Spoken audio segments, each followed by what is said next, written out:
Now, Fox 23 Sports. The Sooners got their Red River revenge, taking down Texas after scoring the go-ahead touchdown with just 15 seconds left. And the hills aren't too bad.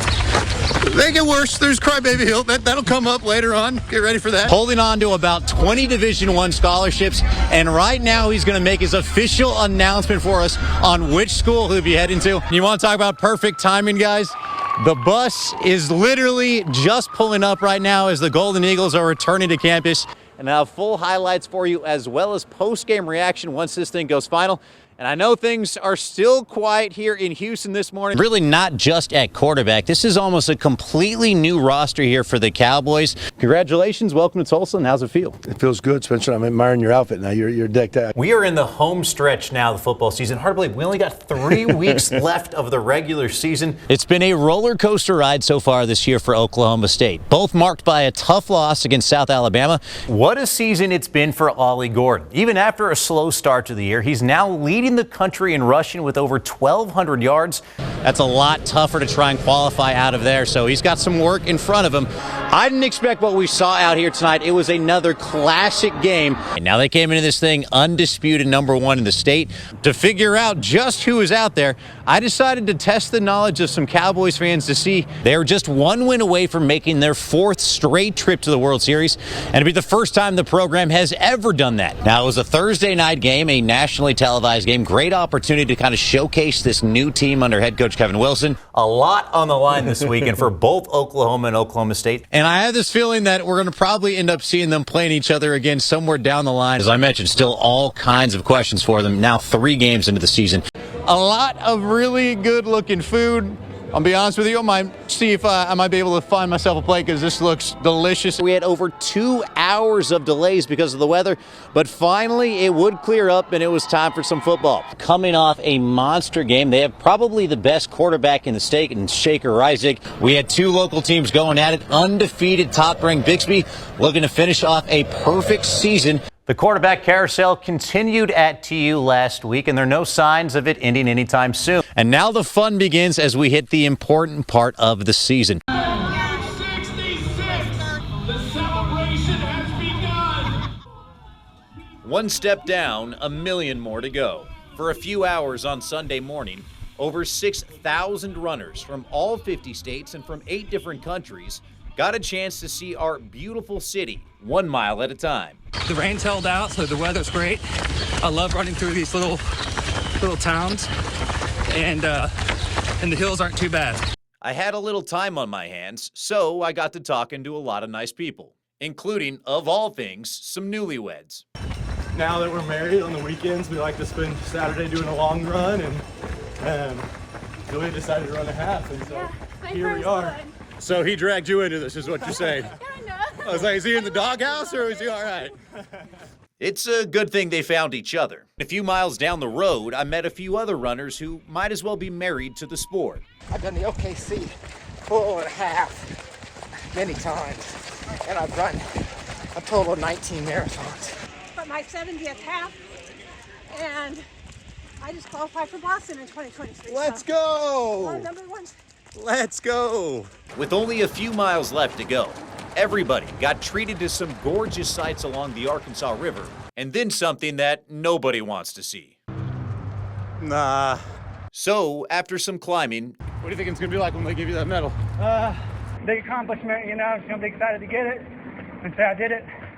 Not sure if I'll do another one. We'll see how I feel afterwards, what the recovery's like. all that was left was the home stretch. And with that, another Route 66 marathon is in the books. In downtown Tulsa, covering news that matters. I'm Spenser Tilus, Fox 23 Sports. Technology in sports has changed a lot over the last few years. And over at Union, they got all kinds of fun new toys to play with this season. We want to be cutting edge at Union. We're always looking for ways to advance the game and help kids out to be the best they can be and get college ready. And so willing to try whatever it takes to make our players better. Say hello to the future of high school football. Virtual reality, or VR sets, that so far only a handful of teams across the country are using. Actual plays are recorded during practice and then saved to a library where they can then be used by players for a realistic simulation of every down. One count.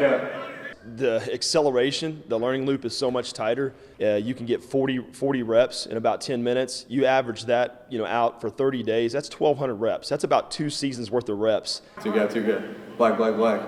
It slowed the game down for me a lot. It's helping me see stuff that maybe I didn't see the first couple reps I've done, so it's really helped out. And that's not the only innovative thing the Redhawks are doing. They've also got 40 GPS units that they can put on different players that tell them how fast and how far those players ran during practice. If we're trying to accomplish his top speed, I know that when I look at the numbers the next day, I can tell, okay, this kid hit his top speed, but this guy didn't, and we can kind of adjust the workload for those guys. Always making sure the team is working hard, but doing their best to avoid an injury in the process. Try to stop some of those soft tissue injuries if a guy's getting worn down. Our ultimate goal is for them to be playing full speed on Fridays, not the second day of practice. The workouts, the practices, the way we recover, it all plays into these athletes being healthy on Friday nights, and this GPS system just adds another little bit of information that we can use to make sure our guys are ready to go. In Tulsa, covering news that matters, I'm Spenser Tilus, Fox 23 Sports. There's one change to this year's ORU basketball team that you can't help but notice. This just in, it's a good thing to be tall in basketball. And that's great news for 7'5" Connor Vanover. I'd always been really tall. I'd say around 6th grade, I was about 6 foot already. Then around 7th, 8th grade, shot up throughout the next year or two. And by the end of my 8th grade year, I was 7 feet tall. Now, when I played college ball, I was about average height on my team at 6'2". Relax, it was only a junior college, but it's fair to say that the game has grown a lot since then. Now, the average height of a Division I player is around 6'4". Connor's not only more than a foot taller than that, he's actually tied for the tallest player in college hoops this year. And if you want to go one step further, he'd also be the tallest player in the NBA and tied for the 7th tallest player they've ever had, giving him more than enough room to have some fun. I tell people different heights, like 6'10". I see how low I can go and people to still believe it. Or I'll go oh, I'm 7'9", or I'm almost 8 feet tall. So how does this happen? Well, turns out it's sort of a family thing. My brothers they're 7 foot and 7'1", and then there's me at definitely seems like a miracle. Yeah, we were 99th percentile growing up. And the only thing more rare than Connor's height is his skill set. The senior's been showing off the range this season, making some threes, a lot of them. 36 to be exact. Another skill that also happens to run in the family. My mom, she was able to shoot. That was one thing she was really good at is, mid-range, short corner shots. Getting a touch from her, I think really helped. In Tulsa, covering news that matters, I'm Spenser Tilus, Fox 23 Sports.